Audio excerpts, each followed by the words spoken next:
અને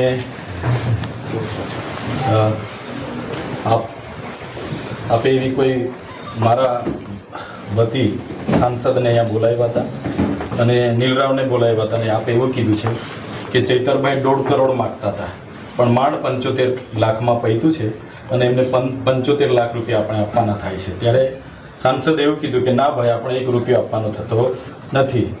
એમ કરીને સાંસદે 2 આટા પ્રેસ વાર્તા કરી છે. હવે મેં બી ધારાસભ્ય છું સાહેબ. સાંસદ તમારું નામ લઈને એવું કહે છે કે મને કલેક્ટરે ત્યાં બોલાવીને કીધા હતા, તમે કલેક્ટરને પૂછી લો. એટલે અમે પૂછવા સાહેબ, મેં ક્યારે તમારી પાસે 75 લાખ રૂપિયાની માગણી કરી? આ વાત જ ખોટી વાત છે ને. હા બસ.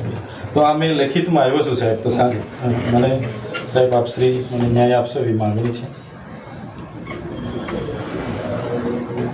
સાહેબ. આપણે માર્ગ અને મકાન વિભાગના એક્શન સાહેબને બી પૂછી લેજો, એમનું નામ પણ આવે છે એટલે કદાચ એ રીતના.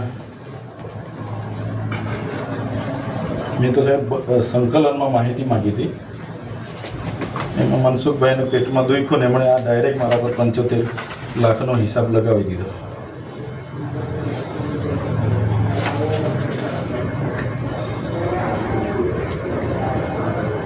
સર આ રિસીવ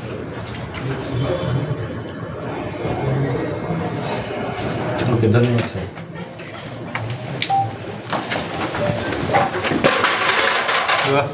ભાઈ કલેક્ટર સાહેબને રજૂઆત કરી હતી કે આપણી પર જે સાંસદ દ્વારા પૈસાની માંગણી કરવાના જે આક્ષેપો કરવામાં આવ્યા હતા તે મામલે કલેક્ટર સાહેબને શું જવાબ આપ્યો હતો?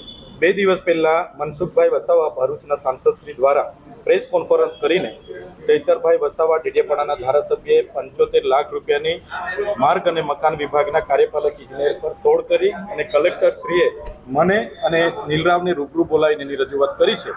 ત્યારે એવી વાત એમણે કરી, એનો ખુલાસો કરવા માટે અમે કલેક્ટર સાહેબને મળ્યા. કલેક્ટર સાહેબે ચોખ્ખું સ્પષ્ટ શબ્દમાં કીધું કે મનસુખભાઈ વસાવાની વાતો એ પાયાવિહોણી છે અને ખોટી વાતો છે.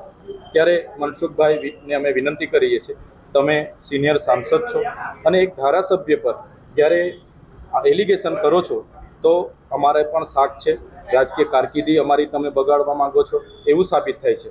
આજે કલેક્ટરશ્રીએ સ્પષ્ટ કહી દીધું કે મનસુખભાઈ ખોટું બોલે છે અને આવું ક્યાંય અમને ફરિયાદ મળી નથી. ત્યારે મનસુખભાઈ, જાહેર જનતામાં તમે લોકોને ગેરમાર્ગે દોરવાની વાત કરો છો એ વ્યાજબી નથી.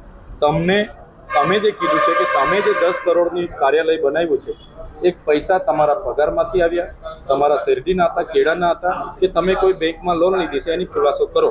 આજે પણ ચૈતર વસાવા 8000ની ભાડાની ઓફિસ રાખીને કાર્યાલય ચલાવે છે. અમારા પર તમારા જેવા 10 કરોડની કાર્યાલય નથી.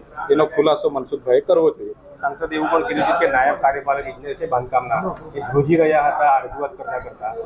સાંસદે એવું કીધું કે માર્ગ અને મકાન વિભાગના કાર્યપાલક ઇજનેર જેમને ધમકીઓ મળી, ડરાવવામાં આવ્યા અને રજા પર ઉતરી ગયા છે.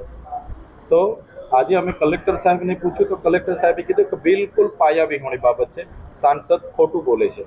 તો જિલ્લાના વડા, વહીવટી વડા જો કહેતા હોય તો આપણે મનસુખભાઈએ તો જાહેરમાં આવીને માફી માંગવી જોઈએ કે ભાઈ, ચૈતર વસાવા મારા હરીફમાં છે, વિરોધ પાર્ટીના છે, એટલે મેં મારાથી બોલાઈ ગયું, હું જનતાની માફી માંગુ છું. એમ સાંસદે માફી માંગી લેવી જોઈએ. આવા આક્ષેપો કરવા પાછળનું શું હેતુ લાગે છે?